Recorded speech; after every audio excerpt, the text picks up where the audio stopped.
Leyes de Manú. Versión castellana de V. García Calderón, de la traducción del sánscrito al francés de Alois Eleurdes Longchamps. Libro noveno. Leyes civiles y criminales, deberes de la clase comerciante y de la clase servil. Versículo 1. Voy a declararos los deberes inmemoriales de un hombre y de una mujer que se mantienen firmes en el sendero de la ley, ya separados, ya unidos. Versículo 2. Día y noche las mujeres deben estar mantenidas por sus protectores en estado de dependencia, y deben estar sometidas a la autoridad de las personas de quienes dependen, cuando tienen muy grande inclinación a los placeres inocentes y legítimos. Versículo 3. Una mujer está bajo la guarda de su padre durante su infancia, bajo la guarda de su marido durante su juventud, bajo la guarda de sus hijos, durante su vejez, no debe nunca conducirse a su capricho. Versículo 4. Un padre es reprensible, si no da a su hija en matrimonio en tiempo oportuno, un marido es reprensible si no se acerca a su mujer en la estación favorable, un hijo es reprensible, si después de la muerte del marido, no protege a su madre.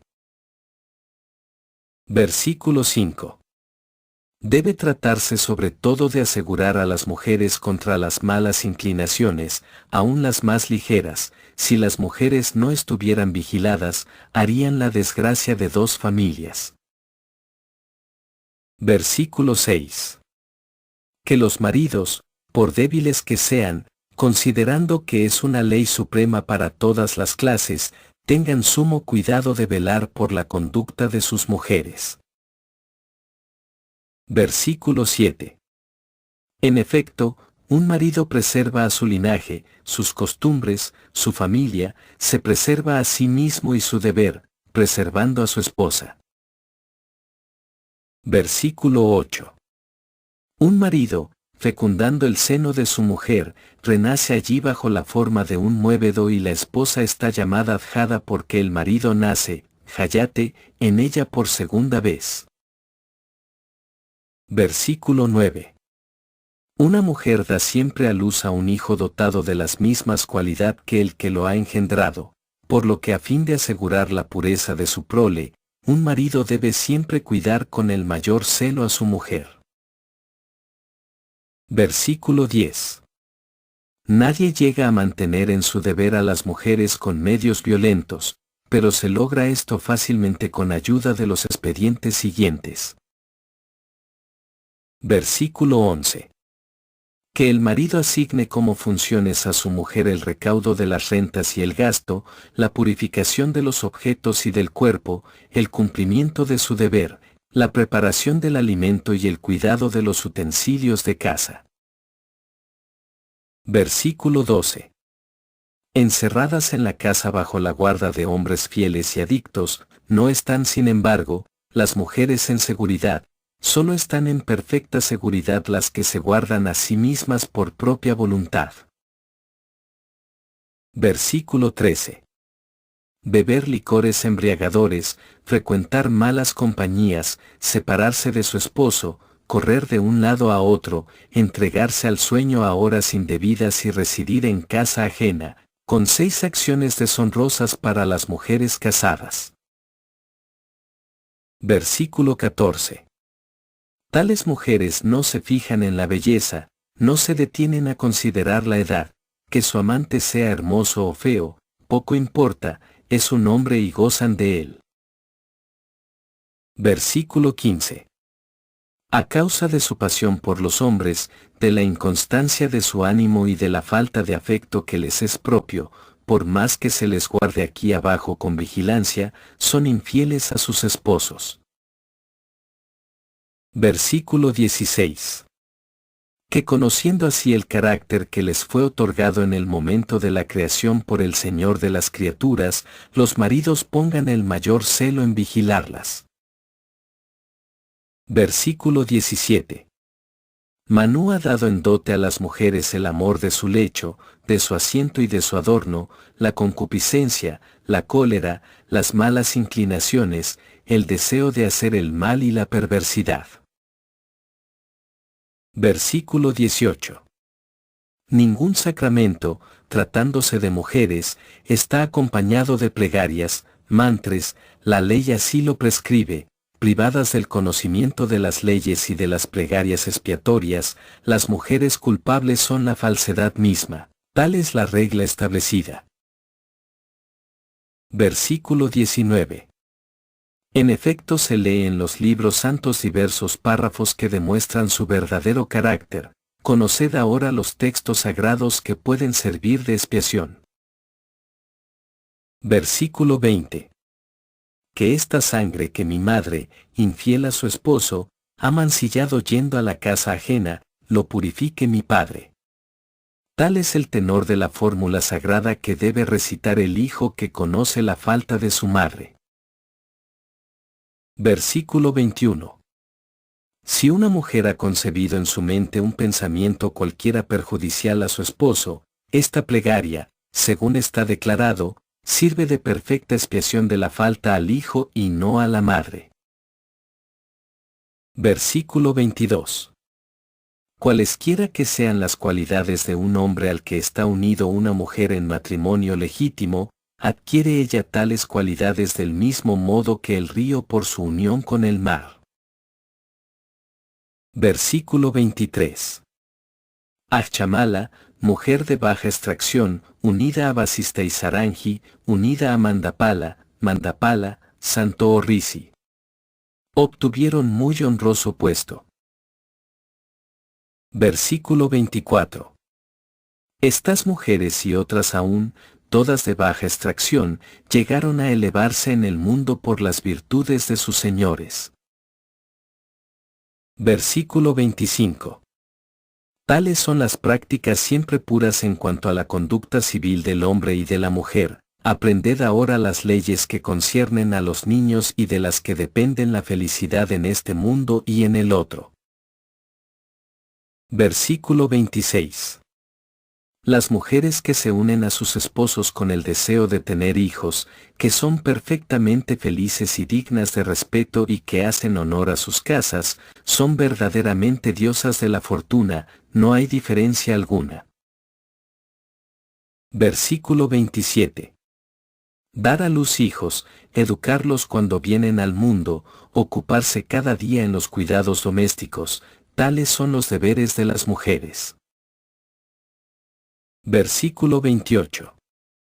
Solo de la mujer proceden los hijos, el cumplimiento de los deberes piadosos, los cuidados diligentes, el más delicioso placer y el cielo. Los hombres no son admitidos en la mansión celeste sino cuando dejan tras de sí hijos que celebren la errada o servicio fúnebre que asegura la felicidad de las almas en el otro mundo. Para los manes de los antepasados y para el marido mismo. Versículo 29. La que no engaña a su marido y cuyos pensamientos, palabras y cuerpos son puros, llega después de su muerte a la misma mansión que su esposo y la llaman virtuosa las gentes de bien. Versículo 30.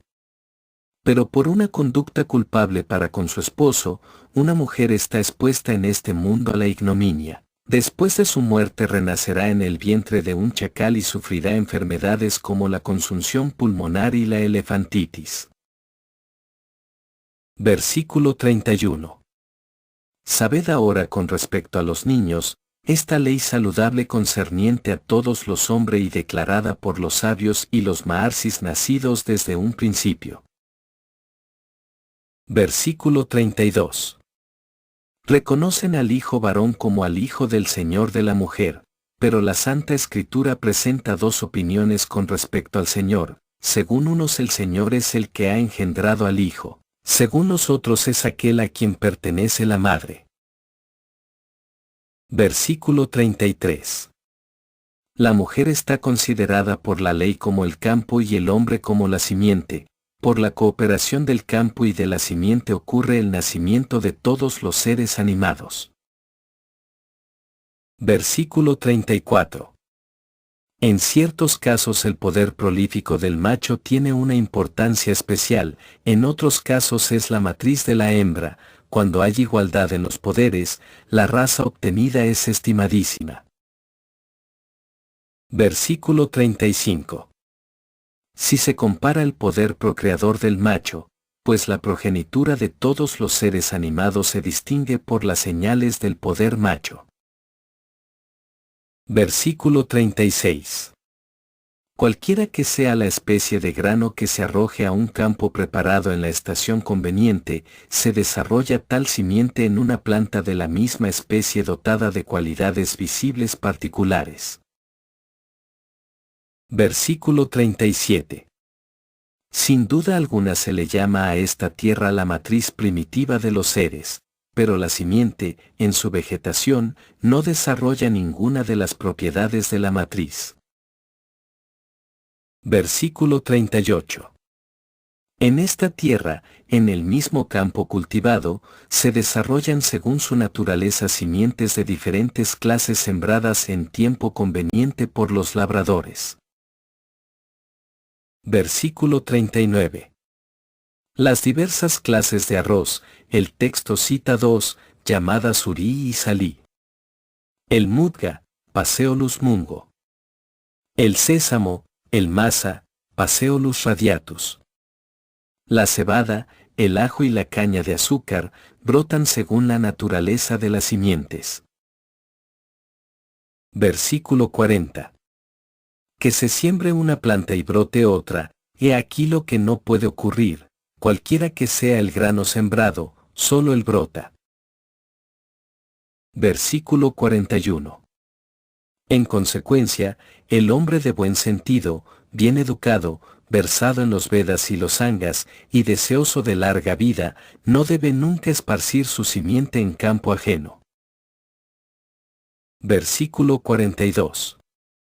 Los que conocen las cosas pasadas repiten con este motivo ciertos versos cantados por Bayú, que muestran cómo no debe arrojarse la propia simiente en campo ajeno. Versículo 43. Así como se lanza sin provecho la flecha del cazador en la herida que otro cazador hizo al antílope, así también pierde enseguida su simiente el hombre que la esparció en el campo de otro. Versículo 44. Los sabios que conocen los antiguos tiempos miran siempre a esta tierra, Prithvi, como esposa del rey Prithu, véase más arriba, libro 7, versículo 42, y han decidido que el campo cultivado es de propiedad del primero que cortó leña en él para roturarlo y la gacela, la propiedad del cazador que la hirió mortalmente. Igualmente a causa de la anterioridad el hijo pertenece al esposo de la mujer y no al que es su verdadero padre. Versículo 45. Solo es hombre perfecto el que se compone de tres personas reunidas, a saber, su mujer, él mismo y su hijo, y los brahmanes han declarado esta máxima: el marido no forma sino una sola persona con su esposa. Versículo 46. Una mujer no puede libertarse de la autoridad de su esposo ni por venta ni por abandono. Reconocemos así la ley promulgada antiguamente por el Señor de las criaturas, Prajapati. Versículo 47. Una sola vez se hace el reparto de una sucesión, una sola vez el Padre dice, la otorgo. Tales son las tres cosas que las gentes de bien hacen una vez por todas. Versículo 48. El propietario del macho que ha engendrado con vacas, yeguas, camellas, esclavas, búfalos hembras, cabras y ovejas no tiene derecho alguno a la progenitura. La misma cosa ocurre con las mujeres de los otros hombres. Versículo 49. Los que no poseen campo, pero tienen simientes y van a esparcirlas en tierra ajena, no sacan provecho alguno del grano que llegue a brotar. Versículo 50. Si un toro engendra 100 becerros, ayuntándose con las vacas ajenas, estos becerros pertenecen a los propietarios de las vacas y el toro ha esparcido inútilmente su simiente. Versículo 51. Así, los que no teniendo campo, esto debe entenderse de los que no están casados y que tienen relaciones con las mujeres de los otros hombres. Comentario, punto. Arrojan su simiente a campo ajeno, trabajan para su propietario, el sembrador en este caso no saca provecho alguno de su simiente. Versículo 52. A menos que, con respecto al producto, hayan hecho un convenio particular al propietario del campo y el de la simiente, el producto pertenece evidentemente al dueño del campo, la tierra, literalmente, la matriz. Es más importante que la semilla. Versículo 53. Pero cuando, por pacto especial, se da un campo para que lo siembren, está declarado en este mundo que el producto es propiedad común del propietario de la simiente y del dueño del campo. Versículo 54. El hombre en cuyo campo llega a brotar una semilla traída por el agua o por el viento, conserva para sí la planta obtenida, el que no ha hecho otra cosa que sembrar en terreno ajeno no cosecha fruto alguno. Versículo 55. Tal es la ley que concierne a las crías de las vacas, de las yeguas, de las esclavas, de las hembras del camello, de las cabras, de las ovejas, de las gallinas y de las hembras del búfalo. Versículo 56. Os he declarado la importancia y la no importancia del campo y de la simiente, voy a exponeros ahora la ley que concierne a las mujeres que no tienen hijos. Versículo 57. La mujer de un hermano mayor está considerada como la suegra del hermano menor y la mujer del menor como la nuera del mayor. Versículo 58. El hermano mayor que conoce carnalmente a la mujer de su hermano menor y el menor que conoce a la de su hermano mayor serán degradados, aunque hayan sido inducidos a ello por el marido o los parientes, a menos que el matrimonio sea estéril. Versículo 59. Cuando no se tienen hijos, la progenitura deseada puede obtenerse con la unión de la esposa convenientemente autorizada, con un hermano u otro pariente, sapinda.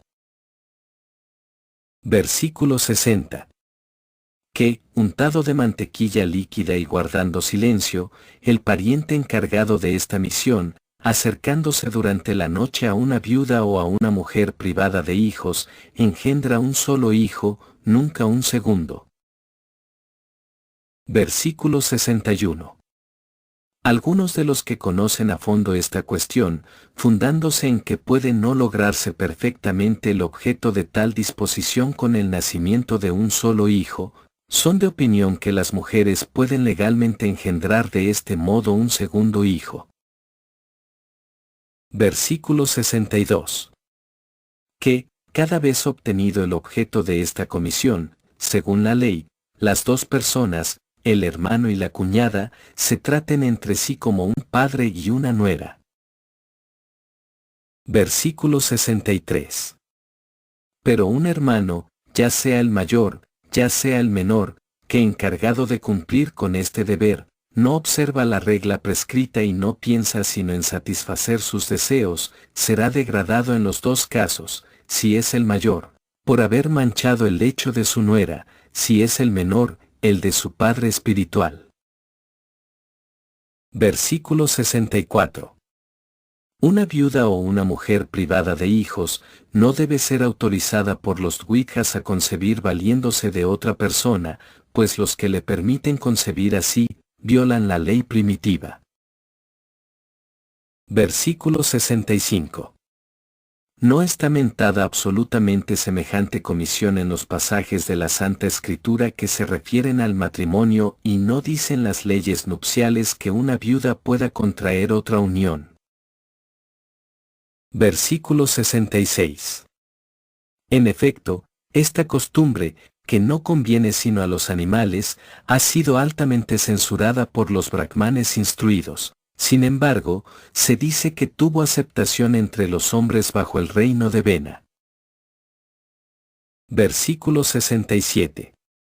Este rey que reunió antiguamente a toda la tierra bajo su dominio y que fue mirado, solo por esta causa como el más distinguido de los Radharsis, Radharsi, santo varón o risi de la clase real. Turbado su espíritu por la concupiscencia, hizo nacer la mezcla de clases. Versículo 68. Desde entonces las gentes de bien desaprueban al hombre que por extravío, induce a una viuda o una mujer estéril a recibir las caricias de otro hombre para tener hijos. Versículo 69. Que sin embargo, cuando el marido de una joven muere después de los desposorios, el propio hermano del marido la tome como esposa, observando la regla siguiente. Versículo 70. Que después de haberse desposado según los ritos con esta joven que debe estar vestida de blanco y ser pura de costumbres, se acerque siempre a ella en la estación favorable una vez hasta que ella haya concebido. Versículo 71. Que un hombre de buen sentido, después de haber concedido a alguien su hija no la dé a otro, pues dando su hija después de haberla otorgado, es tan culpable como el que ha prestado falso testimonio en asunto relativo a los hombres. Véase más arriba libro 8 versículo 98. Versículo 72. Aún después de haberse desposado con ella, según las reglas, un hombre debe abandonar a una joven que tenga señales funestas o que esté enferma o manchada o a quien le hicieron tomar con fraude. Versículo 73. Si un hombre da en matrimonio a una moza que tiene algún defecto, sin advertírselo antes, el esposo puede anular el acto del malvado que le ha dado a esta moza. Versículo 74. Cuando un marido tiene negocios en país extranjero, no debe ausentarse sino después de haber asegurado medios de subsistencia a su mujer, pues una mujer, aun siendo honesta, puede cometer una falta si se ve afligida por la miseria. Versículo 75.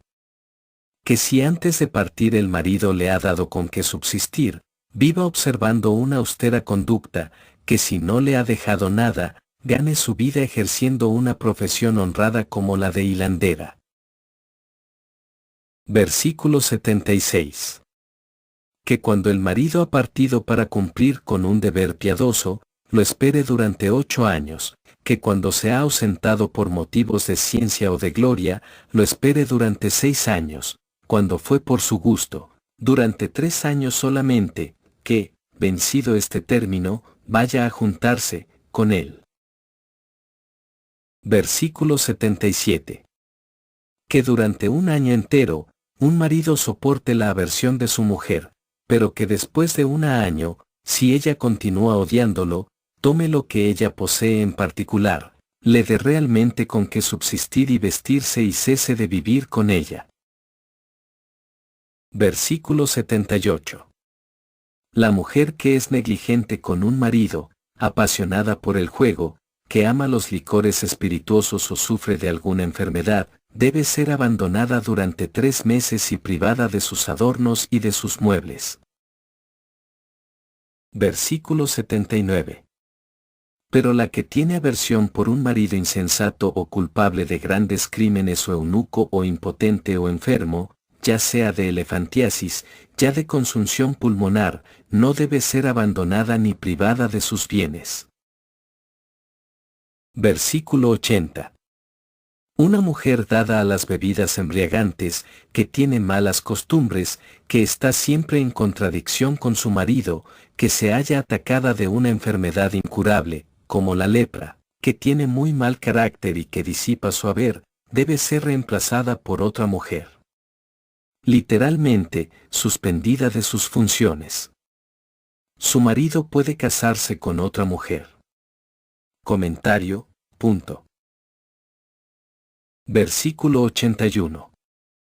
Una mujer estéril debe ser reemplazada al 8º año, aquella a quien se le han muerto todos los hijos, el 10º, la que no da a luz sino hijas, al 11º la que habla con acritud, inmediatamente. Versículo 82.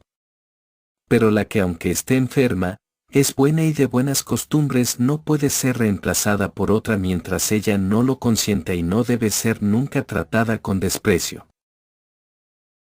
Versículo 83. La mujer reemplazada legalmente, que abandona con cólera la casa de su marido, debe ser indefinidamente detenida o repudiada en presencia de la familia reunida. Versículo 84. La que después de que se lo han prohibido, bebe en una fiesta licores embriagadores o frecuenta los espectáculos o las asambleas, será castigada con una multa de 6 crisnalas. Versículo 85. Si los Witjas toman mujer en la propia clase y en las otras, la precedencia, las consideraciones y el domicilio deben reglamentarse según el orden de clases. Versículo 86. Tratándose de todos los Witjas, una mujer de su misma clase y no una mujer de una clase diferente, debe ocuparse de los menesteres oficiosos que conciernen a la persona del marido y hacer los actos religiosos de cada día. Versículo 87. Pero el que locamente hace cumplir sus deberes por otra cuando tiene a su lado una mujer de su clase ha sido considerado en todo tiempo como un chándala engendrado por una brahmani y un sudra. Versículo 88. A un joven distinguido, de exterior agradable y de la misma clase, es a quien debe un padre dar a su hija en matrimonio, según la ley, aunque ella no haya llegado a la edad de 8 años, en la que se la debe casar. Versículo 89. Vale más para una señorita que está en la edad de ser casada, quedarse en la casa de su padre hasta su muerte que haber sido concedida por su padre a un hombre desprovisto de buenas cualidades. Versículo 90. Que una moza, aunque sea núbil, espere durante 3 años, pero que, después de este término, se escoja un marido del mismo nacimiento que ella. Versículo 91. Si una joven a quien no la dan en matrimonio, toma esposo por propia voluntad, no comete falta alguna, como tampoco aquel con quien ella va a reunirse. Versículo 92. La señorita que se escoge un marido, no debe llevarse los adornos que ha recibido de su padre, de su madre o de sus hermanos, si se los lleva, comete un robo. Versículo 93. El que se desposa con una moza núbil no dará gratificación al padre, pues el padre ha perdido toda autoridad sobre su hija retardando para ella el momento de ser madre. Versículo 94. Un hombre de 30 años debe casarse con una moza de 12 años que le plazca, un hombre de 24 años, con una moza de 8. Si ha terminado más pronto su noviciado debe casarse pronto para que no se retarde el cumplimiento de sus deberes de dueño de casa. Versículo 95. Aunque el marido tome una mujer que le es dada por los dioses y a la que no siente inclinación, debe a pesar de todo protegerla si es virtuosa, a fin de complacer a los dioses. Versículo 96. Las mujeres han sido creadas para dar a luz hijos y los hombres para engendrarlos, en consecuencia, está ordenados por el Veda deberes comunes que debe cumplir el hombre de concierto con la mujer. Versículo 97. Si se ha dado una gratificación para obtener la mano de una señorita y si el pretendiente muere antes de que se consume el matrimonio, debe casarse a la señorita con el hermano del pretendiente. Versículo 98. Aún el Sudra no debe recibir gratificación dando a su hija en matrimonio, pues el padre que recibe gratificación vende a su hija de una manera tácita. Versículo 99. Pero lo que las gentes de bien antiguas y modernas no han hecho nunca, es, después de haber prometido una joven a alguien, darla a otro en matrimonio. Versículo 100. Y nunca hemos oído decir que, aun en las creaciones precedentes, hayan habido venta tácita de una moza por medio de un pago llamado gratificación, cuyo autor fuera un hombre de bien. Versículo 101. Que una mutua fidelidad se mantenga hasta la muerte, tal es suma, el principal deber de la mujer y del marido. Versículo 102.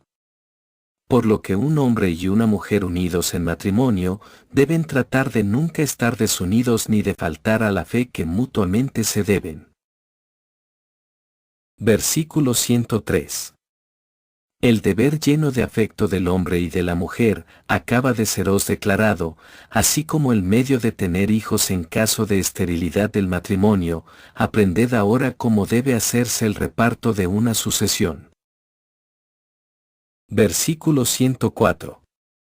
Que después de la muerte del padre y de la madre, los hermanos, habiéndose reunido, se repartan por igual entre ellos los bienes de sus padres, cuando el hermano mayor renuncia a su derecho. No son dueños de hacerlo durante la vida de estas dos personas a lo menos que el padre haya preferido hacer por sí mismo la partición. Versículo 105. Pero el hermano mayor, cuando es eminentemente virtuoso, puede tomar posesión del patrimonio en su totalidad y los otros hermanos deben vivir bajo su tutela como si vivieran bajo la de su padre. Versículo 106.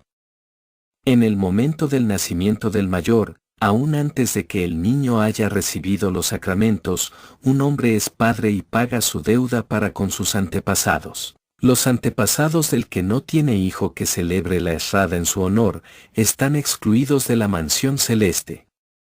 El hijo mayor debe, pues, recibir todo. Versículo 107. El hijo por cuyo nacimiento un hombre paga su deuda y adquiera la inmortalidad, ha sido engendrado para el cumplimiento del deber. Los sabios consideran a los otros como nacidos del amor. Versículo 108. Que el hermano mayor, cuando no se hace partición de la fortuna, tenga para sus hermanos menores el afecto de un padre para con sus hijos, según la ley deben comportarse ellos como con un padre. Versículo 109. El mayor hacer prosperar la familia o la destruye según sea virtuoso o perverso, el mayor es el más respetable en este mundo, al mayor no lo tratan con desprecio las gentes de bien. Versículo 110. El hermano mayor que se conduce como debe hacerlo un mayor, es digno de ser reverenciado como un padre, como una madre. Si no se conduce como un hermano mayor, debe respetársele como a un pariente. Versículo 111. Que los hermanos vivan reunidos o separados, si tienen el deseo de cumplir separadamente con los deberes piadosos, con la separación se multiplican los actos piadosos, la vida separada es pues, virtuosa. Versículo 112. Hay que deducir para el hermano mayor la 20ª parte de la herencia con lo mejor de los muebles, para el segundo, la mitad de esto o una 40ª parte, para el más joven, la 4ª parte o una 80ª parte. Versículo 113. Que el mayor y el menor tomen cada uno su parte como se ha indicado, y que de los que están entre ellos tengan cada uno una parte media o una 40ª parte. Versículo 114. Que de todos los bienes reunidos tome el que nació primero lo mejor, todo lo que es excelente en su género y el mejor de los 10 bueyes u otros ganados, si aventaja a sus hermanos en buenas cualidades. Versículo 115. Pero no hay deducción del mejor de los 10 animales entre hermanos igualmente exactos en cumplir con sus deberes, solamente debe darse poca cosa al mayor como testimonio de respeto. Versículo 116. Que si se hace una deducción de la manera antedicha, el resto se divida en partes iguales, pero que si no se ha deducido nada, la distribución de las partes se haga de la manera siguiente. Versículo 117. Que el mayor tenga una parte doble, el segundo hijo una parte y media, si estos sobrepasan a los otros en virtud y en saber, y que de los hermanos menores tenga cada cual una parte simple, tal es la ley establecida. Versículo 118. Que los hermanos den de sus propios lotes, parte a sus hermanas de la madre que no están casadas a fin de que puedan casarse, que den la cuarta parte de lo que les toca, los que rehúsen hacerlo serán degradados. Versículo 119. Un solo macho cabrío, un solo carnero y un solo animal de pezuña no hendida, no pueden repartirse, es decir, no pueden venderse para que se reparta el valor. Un macho cabrío o un carnero que quedan después de la distribución de partes, debe tocarle al hermano mayor. Versículo 120.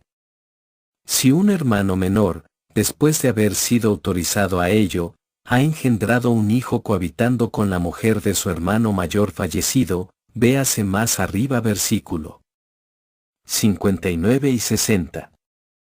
Debe hacerse la partición por igual entre este hijo que representa a su padre y a su madre natural, que es al mismo tiempo su tío, sin deducción alguna, tal es la regla establecida.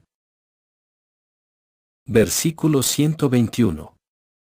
El que representa, hijo de la viuda y del hermano menor, no puede ser sustituto del heredero principal que es el hermano mayor fallecido, con respecto al derecho de recibir una parte deducida de la herencia. Además de la parte simple, el heredero principal se ha tornado padre a consecuencia de la procreación de un hijo por medio de su hermano menor. Este hijo no debe recibir, según la ley, sino una parte igual a la de su tío, y no una parte doble. Versículo 122. Habiendo nacido un hijo menor de una mujer casada primero y uno mayor de una mujer casada en último término, pueden ocurrir dudas sobre la manera como debe hacerse la partición. Versículo 123.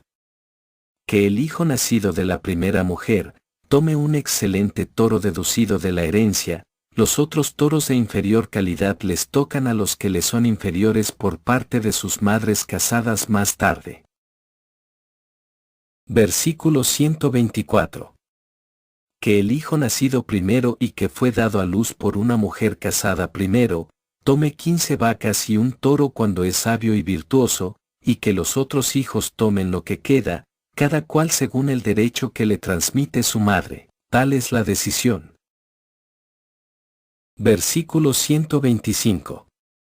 Como entre hijas nacidas de madres iguales, sin ninguna otra distinción, no hay primacía por parte de madre, está declarado que la primacía depende del nacimiento. Versículo 126. El derecho de invocar a Indra en las plegarias llamadas Svabramanias está otorgado al que ha venido primero al mundo, y cuando entre diferentes mujeres nacen dos gemelos, está reconocido que la primacía pertenece al que ha nacido primero. Versículo 127. El que no tiene hijo varón puede, del modo siguiente, encargar a su hija que le críe un hijo diciéndole, que el hijo varón que ella dé a luz se vuelva mío y celebre en honor mío la ceremonia fúnebre. Versículo 128. De este modo es como antiguamente el Prajapati Daksa destinó a sus 50 ayas darle hijos para el acrecentamiento de su raza. Versículo 129. Dio 10 a Dharma. Dharma es uno de los nombres de Yama, llamado así como Dios de la justicia. 13 a Kasyapa. Casiapa es un santo varón, hijo de Marichi, que está considerado como el padre de los dioses y de los asuras y de varias divinidades inferiores. De las hijas de Daxa, esposas de Casiapa, las principales son Aditi, madre de Aditias o de Vasiditi, madre de Detias. Y 27, estas 27 hijas de Daxa, esposas de Soma, Lunus, son las ninfas que reinan sobre los 27 asterismos lunares.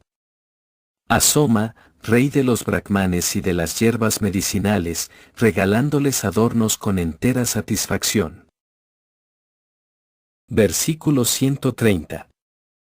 El hijo de un hombre es como sí mismo y una hija encargada del oficio designado es como un hijo. ¿Quién, pues, podría recoger la herencia de un hombre que no deja hijos, cuando tiene una hija que solo forma un alma con él? Versículo 131. Todo lo que se ha dado a la madre en la época de su matrimonio le toca por herencia a su hija no casada, y el hijo de una moza dado a luz para el objeto más arriba mencionado, heredará toda la fortuna del padre de su madre que murió sin tener hijo varón. Versículo 132.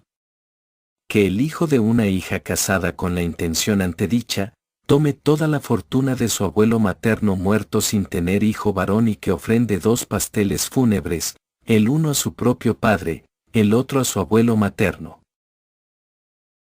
Versículo 133.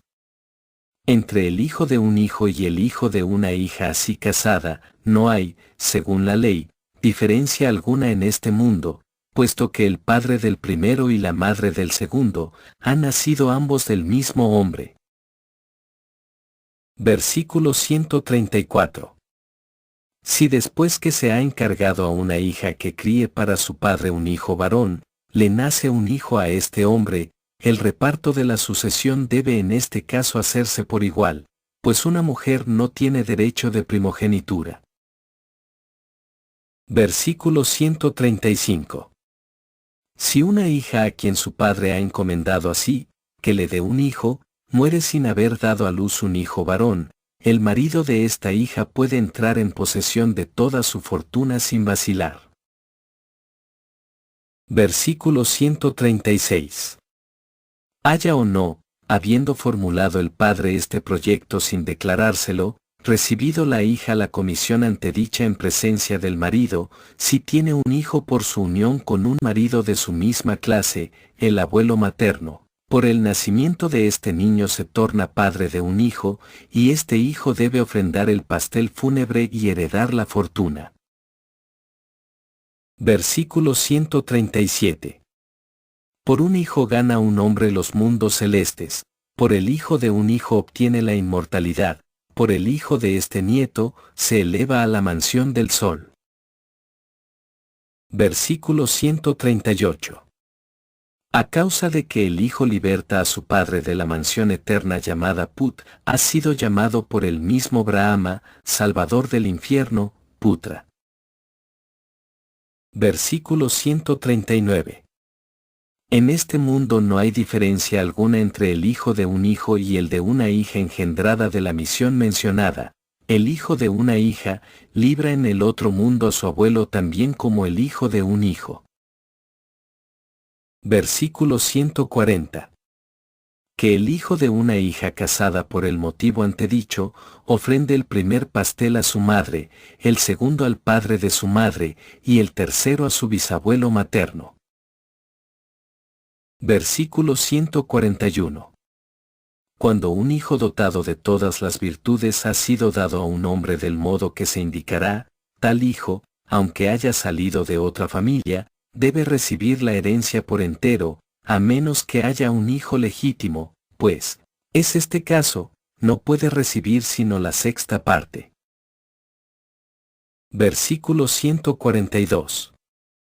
Un hijo dado a otra persona no forma parte de la familia de su padre natural y no debe heredar su fortuna, el pastel fúnebre sigue la condición de la familia y el patrimonio. Para el que ha dado a su hijo no hay más oblación fúnebre hecha por tal hijo. Versículo 143. El hijo de una mujer no autorizada a tener un hijo de otro hombre, y el hijo engendrado por el hermano del marido en una mujer que tiene un hijo varón, no son aptos para heredar, por ser el uno hijo de un adulterio y el otro originado por la lujuria.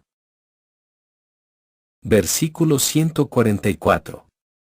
El hijo de una mujer, aunque estuviere autorizada, pero que no ha sido engendrado según las reglas, véase más arriba, libro, versículo 60, no tiene derecho a la herencia paterna, pues ha sido engendrado por un hombre degradado, y vid, versículo 63.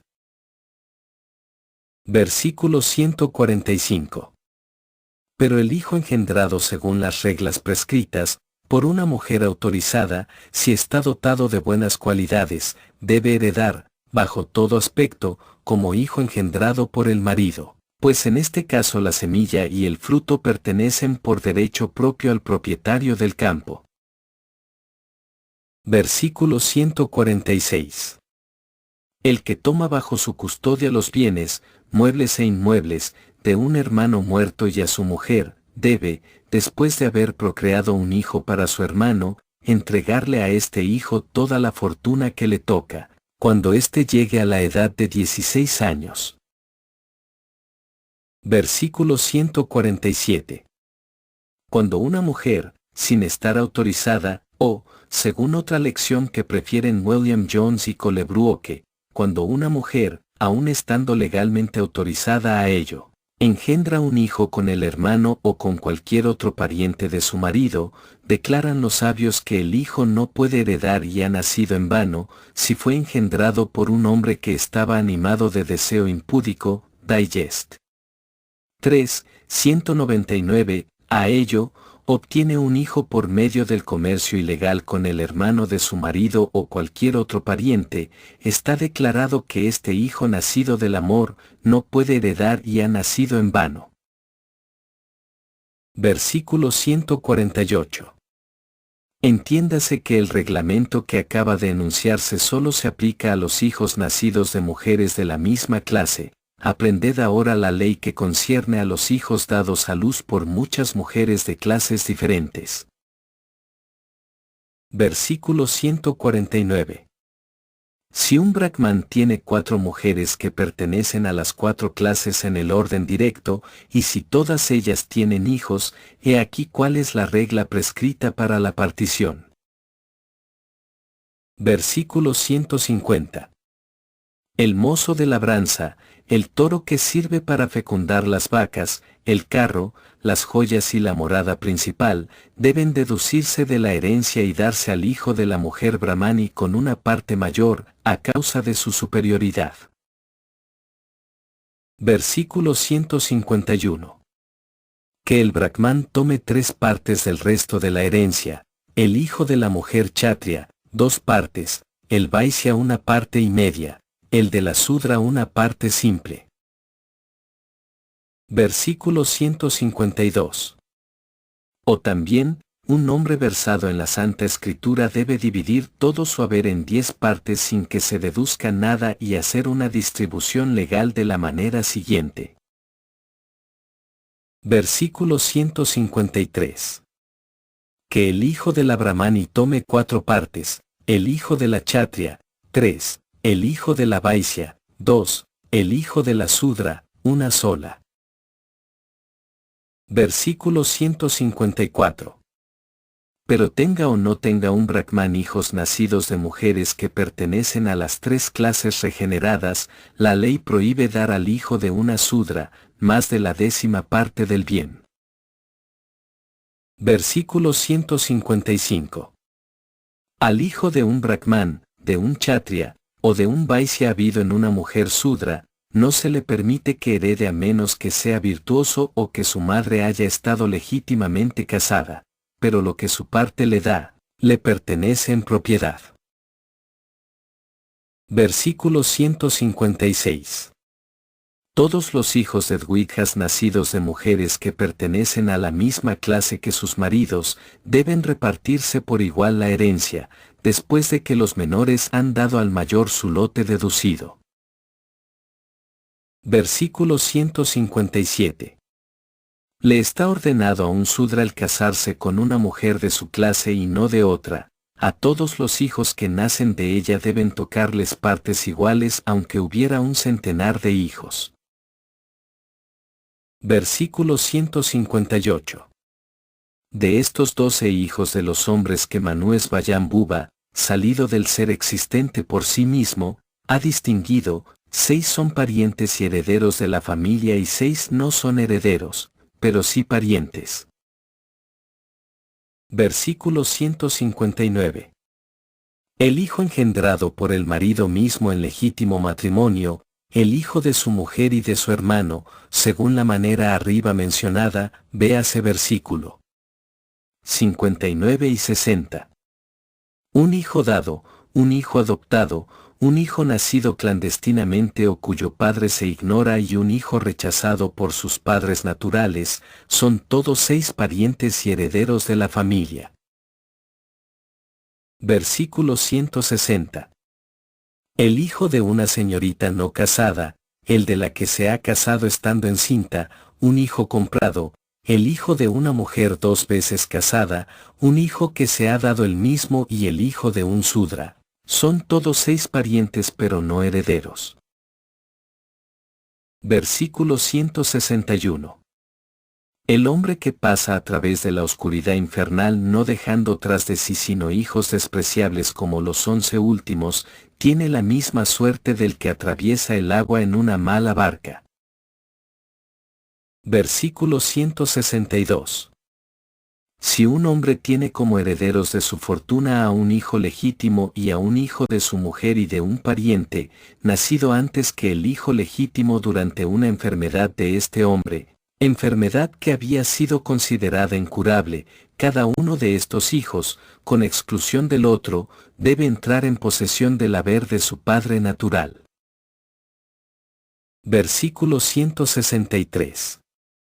El hijo legítimo de un hombre es el único dueño del haber paterno, pero que, para evitar el daño, asegure medios de existencia a los otros hijos. Versículo 164. Que cuando el hijo legítimo ha evaluado el haber paterno, dé al hijo de la mujer y de un pariente, la 6ª parte o la 5ª si es virtuoso. Versículo 165. El hijo legítimo y el hijo de la esposa pueden heredar inmediatamente la fortuna paterna del modo arriba indicado, pero los otros 10 hijos en el orden enunciado, estando excluido el que sigue por el que le precede, no heredan sino los deberes de la familia y una parte de la herencia. Versículo 166. El hijo engendrado por un hombre con la mujer a quien está unido por el sacramento del matrimonio, si es legítimo, auraza, debe ser reconocido como el primero en la clase.